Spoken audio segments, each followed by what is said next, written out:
بێگومان کە هەستێکی خۆشە و ئەوە ڕێز و خۆشەویستی خەڵک و فەزلی خوددایەکە بە منی بەخشیوە.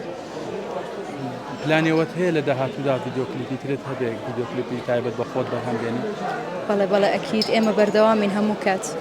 جا لەسەر ئەو ڤیدیۆکلیپە هیچ ئامادەکاریت کردووە ئەگەر بوومان باس؟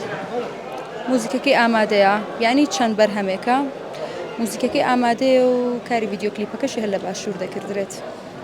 گۆرانیەکان گۆرانی خاون یاخود گۆرانی شاد؟ خاویشی تێدایە، شادیشی تێدایە. لە ژیانکردن لە کوردستانی باشوور لەگەڵ ڕۆژهەڵاتی کوردستانە چۆنە؟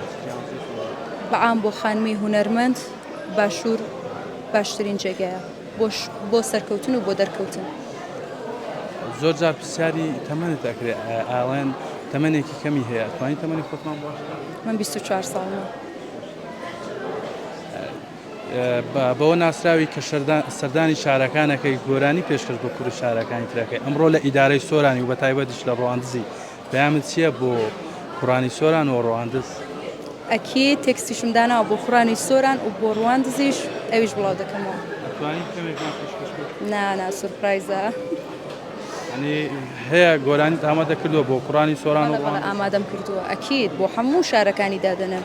جارێ سەرەی سۆران و ڕەواندزە.